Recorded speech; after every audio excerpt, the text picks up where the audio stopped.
Assalamualaikum warahmatullahi wabarakatuh. Hari ini kita belajar mengenai pengertian, dimensi, fungsi, dan peranan kurikulum. Beberapa dua kelas ibu barangkali sudah ibu jelaskan mengenai ini, tetapi ternyata di kelas yang lainnya, 3 kelas lainnya belum dijelaskan, sehingga ibu akan jelaskan dari awal ya. Kurikulum itu merupakan rancangan pendidikan yang dia sudah tentu memiliki kedudukan yang sangat strategis dalam seluruh aspek kegiatan pendidikan di Indonesia. Dikarenakan peranannya sangat penting, maka dalam penyusunan kurikulum tidak dapat dilakukan tanpa memahami konsep dasar dari kurikulum itu sendiri. Sehingga hari ini atau di PowerPoint ini Ibu mau supaya Anda mampu menjelaskan pengertian kurikulum, membandingkan pengertian kurikulum dari beberapa ahli, menjelaskan keterkaitan dimensi kurikulum dengan berbagai pengertian kurikulum, menjelaskan fungsi dan menginterpretasikan peranan kurikulum. Topik pertama Ibu akan jelaskan itu adalah pengertian kurikulum. Kurikulum pada dasarnya merupakan sesuatu hal yang harus dikuasai oleh peserta didik. Tapi ternyata sebelum kita masuk ke pengertian kurikulum secara modern, kita harus tahu dulu pengertian kurikulum secara klasik atau tradisional. Di pengertian kurikulum secara klasik, secara etimologisnya itu dia berasal dari secara etimologisnya dia berasal dari bahasa Latin atau Yunani, terdiri dari 2 kata yaitu kurir dan kurere. Kurir itu artinya pelari dan kurere itu artinya tempat berpacu. Jadi kurere itu dalam bahasa Latin, dan kita kalau dilihat di kamus itu artinya berlari cepat, tergesa-gesa, menjalani, atau bisa juga dia berarti lari cepat, balapan, lalu kemudian suatu kegiatan tanpa henti, atau dia berupa gelanggang, itu artinya kurere. Nah, berarti bisa dilihat bahwa dengan definisi yang sifatnya masih klasik itu, maka kurikulum pada pengertian klasik atau tradisional dianggap sebagai jarak yang ditempuh oleh seorang pelari mulai dari start sampai finish untuk memperoleh medali atau penghargaan. Jadi jelas di sini bahwa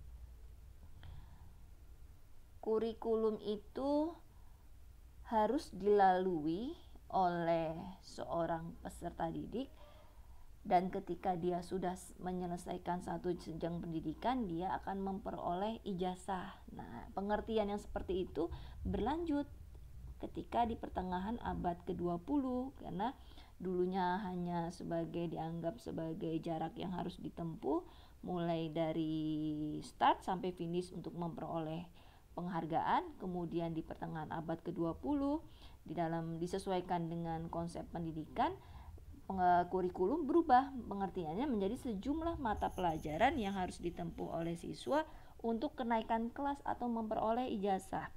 Dalam hal ini ada 2 hal pokok yang ditekankan, adanya mata pelajaran dan adanya memperoleh ijazah. Maka benak orang di pandangan klasik itu ya siswa itu harus mempelajari misalkan di SD 10 mata pelajaran dan kemudian dia memperoleh rapot. Nah, itu dinamakan sebagai kurikulum. Nah, bisa kita lihat bahwa pengertian secara tradisional atau pengertian klasik itu masih sangat sempit dibandingkan pengertian saat ini yang sudah luas ya.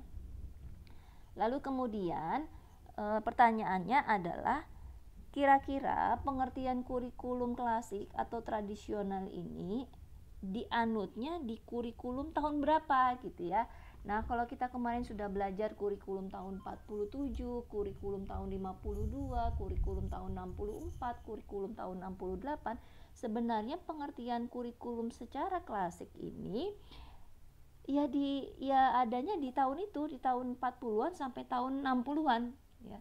Di tahun 40-an sampai 64 itu sampai 60-an itu definisi kurikulum itu ya sejumlah mata pelajaran yang diberikan pada kelas 1 SD sampai kelas 6 SD kalau dia kurikulum SD, makanya ada rencana pelajaran sekolah rakyat, itu adalah kurikulum ya. Jadi pengertian itu masih dangkal sekali pada saat itu. Lalu kemudian di tahun berikutnya ada lagi pengertian kurikulum.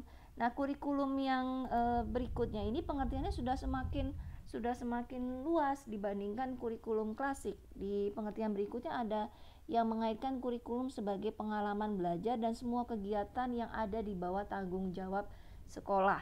Jadi si Harold ini bilang semua kegiatan yang ada di dalam lingkungan sekolah ya, itu adalah kurikulum pada saat itu. Pengalaman belajar itu apa? Pengalaman belajar itu kegiatan yang dirancang oleh guru supaya siswa itu mau belajar. Misalkan kalau siswanya itu kompetensinya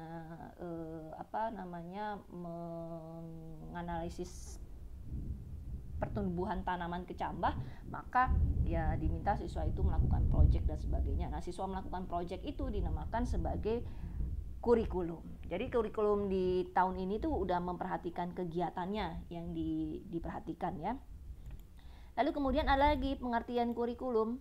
Pengertian lain kurikulum kemudian ditambah di tahun 74. Di tahun 74 kegiatan yang namanya kurikulum itu sudah bukan lagi atau sudah tidak lagi hanya di dalam sekolah, tapi sudah masuk ke dalam ranah luar sekolah. Nah, tahun 74 ini berarti sudah semakin luas lagi nih ya. Dia tidak membatasi hanya pada kegiatan yang ada di dalam sekolah, tapi sudah mengarah kegiatan luar sekolah. Dan bahkan di Undang-Undang Nomor 20 Tahun 2003, kurikulum sudah diartikan sebagai seperangkat rencana dan pengaturan bla bla bla ya, untuk tujuan pendidikan tertentu. Dan pengertian kurikulum di Undang-Undang Nomor 20 Tahun 2003 ini kita katakan sebagai pengertian modern yang sampai saat ini ya, kurikulum inilah yang dipakai ya. Kita lihat sekarang Undang-Undang Nomor 20 Tahun 2003 itu adalah kurikulum sentral atau yang saat ini kita anut. Dan pasal ini gitu ya, kalau pasal 1 ayat 19 dan pasal 36 ayat 3 itu menggambarkan bahwa ada aspek pengembangan kepribadian peserta didik yang harus dicapai oleh peserta didik agar dia mampu masuk ke dalam kehidupan bermasyarakat. Ada iman dan takwa, dia harus berakhlak mulia, gitu, cerdas dan sesuai dengan minat peserta didik. Nah, ini yang harus mempertimbangkan hal ini kurikulum saat ini. Kenapa kok harus mempertimbangkan kurikulum saat ini? Karena ingin menjawab permasalahan saat ini, ingin menyesuaikan diri pada kualitas diri setiap siswa gitu ya, agar mampu ikut terlibat dalam kehidupan bermasyarakat seiring dengan perkembangan zaman ya. Tentu beda zaman dulu dengan zaman sekarang, kan semakin modern, maka kurikulum juga harus semakin kompleks dan semakin komprehensif.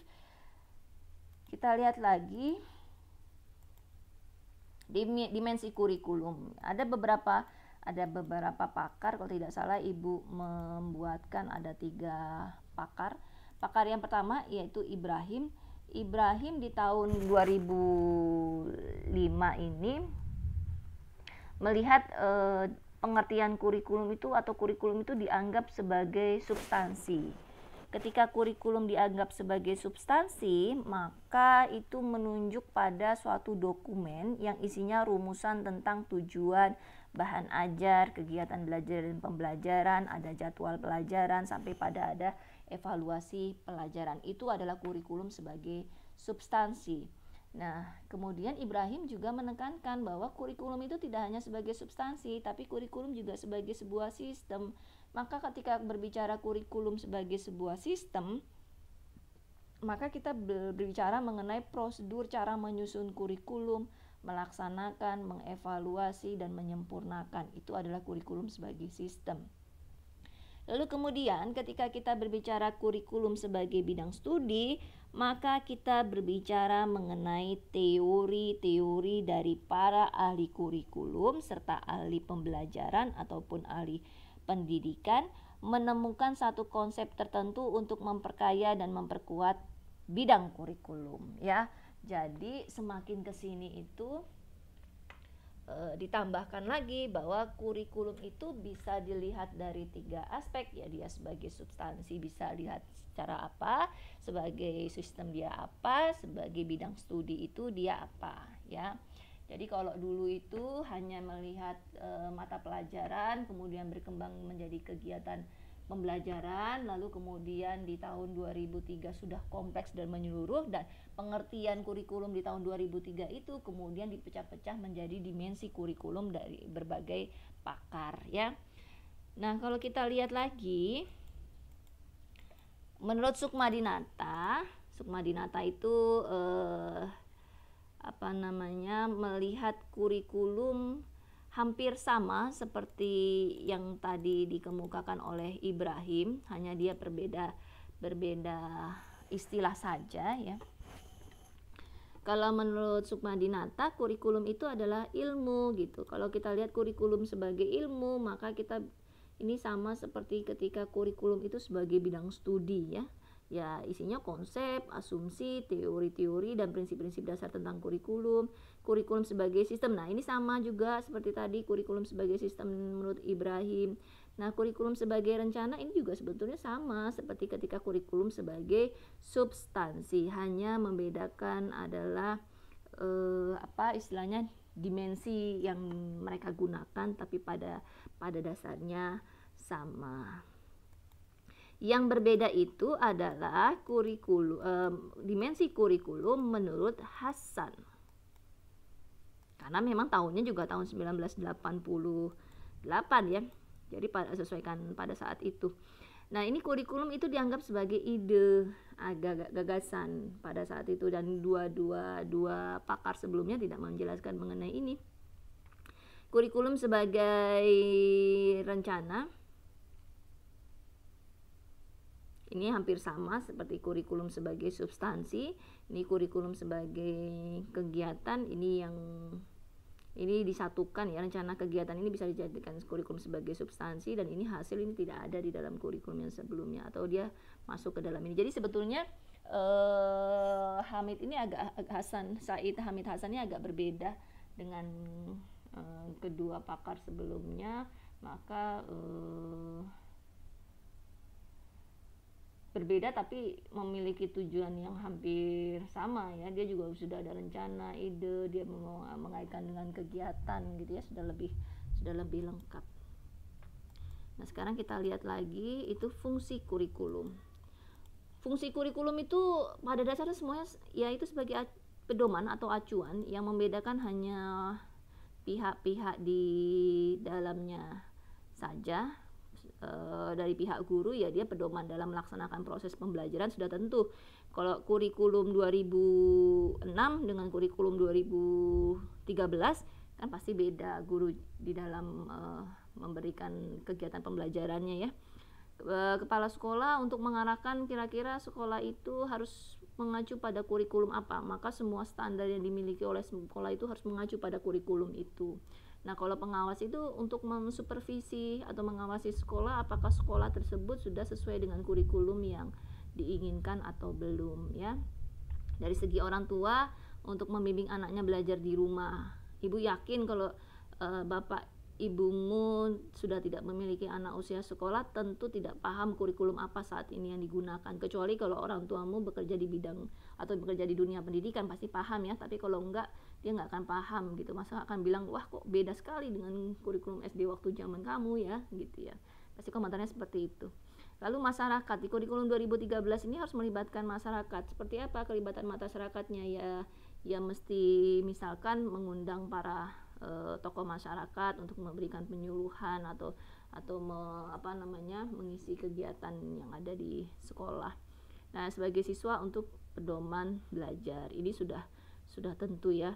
Jadi ibu rasa sampai di sini dulu PowerPoint.